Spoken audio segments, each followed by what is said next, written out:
You know that feeling, right? When you hear a song for the very first time and something about it just feels real, honest. Well, what if I told you that feeling, that authenticity, it isn't something that's found, it's something that's made. Today, we're going to pull back the curtain and really dig into how the sound of realness in music might just be a carefully crafted illusion. Wow, I mean, ouch. Talk about not pulling any punches, right? This absolutely scathing review of John Mayer, it gets right to the heart of what we're talking about today. See, the writer isn't just critiquing his songs, they're attacking the very idea of his realness. They're basically calling him a fake, a product. And that is the kind of passion this whole debate over authenticity brings out in people. So, what is it then? What makes us feel that way about an artist? What makes one person sound totally real and another one fake? Is it the lyrics? The actual sound quality, maybe? Or the artist's backstory? We're going to investigate how this whole idea of realness has been built and then rebuilt. And we're going to start with a massive cultural shift that happened back in the 1990s. Okay, so to really get the 90s, you first have to picture the 80s. I mean, we're talking about the decade of big hair, giant synths, and this incredibly polished, almost sterile production. The music world was just about to have a massive allergic reaction to all that gloss. And that reaction, it was built on one single core philosophy. And that philosophy was DIY, do it yourself.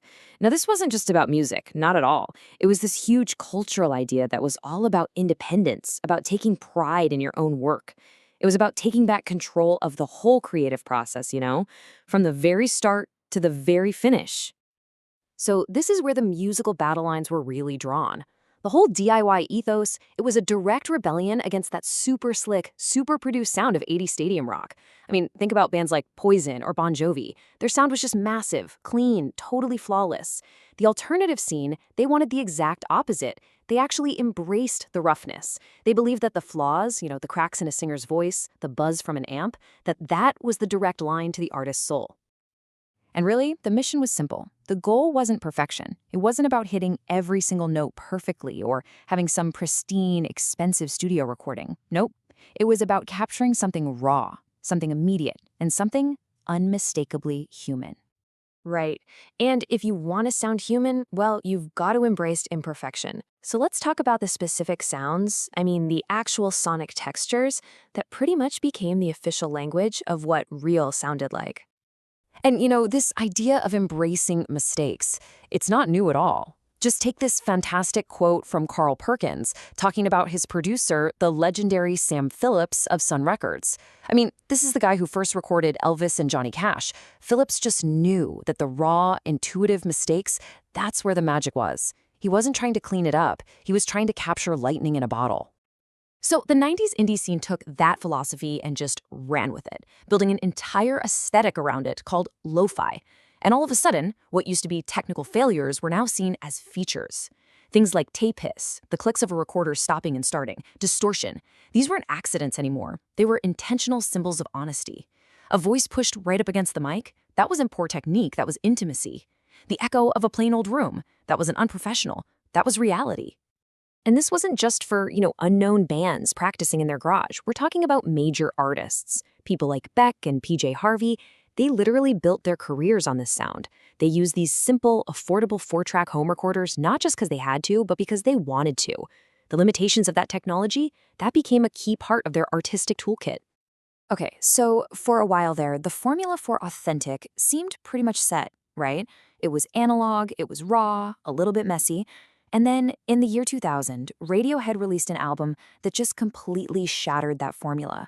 It asked a brand new question: what if realness could be found in the coldness of a machine? Think about it. After the huge success of OK Computer, literally everyone expected another powerful, guitar-driven rock album from them. But instead, they got Kid A, and the change was just drastic. They abandoned almost everything that had defined their sound. The guitars were replaced with digital textures, weird futuristic instruments, and this deep sense of alienation. It was a complete and total shock to the system. So what Kid A ultimately proved was that authenticity didn't have to sound warm and familiar. It could be cold, it could be digital, it could be totally disorienting. It could perfectly capture the anxiety of a brand new century. And with that, the definition of real had just been blown wide open. So now you have these two powerful ideas coming together at the same time. You've got the DIY ethos from the 90s, and you've got all these new technological possibilities opening up in the 2000s. And the results? It was an absolute explosion of creativity coming from the most unlikely places you can imagine. All of a sudden, going to a big, expensive recording studio was totally optional. With all this affordable software, the studio could be your bedroom, your basement, your garage, anywhere.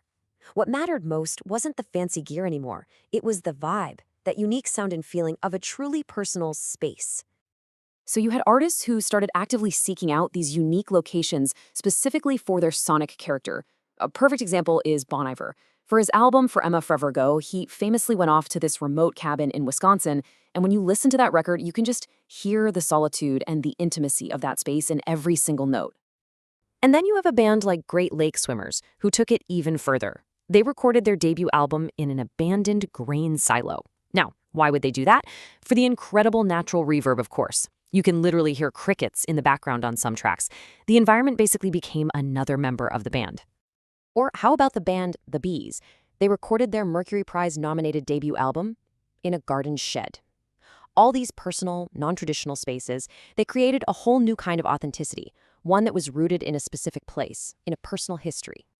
Okay, so we've traced this whole evolution, right? From raw analog to futuristic digital to recording in these really personal, unique places. And it seems like this beautiful story of artistic independence, doesn't it? But this is where we get to the final and maybe most fascinating twist in the whole story. Okay, remember Beck, the king of the 4-track recorder we talked about earlier? Well, here is the ultimate irony. That DIY lo-fi sound, it became so desirable, so authentic, that major artists, and yes, including Beck himself, now spend absolute fortunes in pristine, high-end studios trying to recreate that cheap, home-recorded sound. Think about that. The sound of not trying now costs a fortune to get right. Which leaves us with this one last big question. If the sonic fingerprints of imperfection can be perfectly manufactured, what does authentic even mean anymore? Is it some inherent quality that's actually in the music itself? Or is it just a really compelling story, an aesthetic choice that we, as listeners, just decide to believe in? It's definitely something to think about the next time you hear a song that just feels real.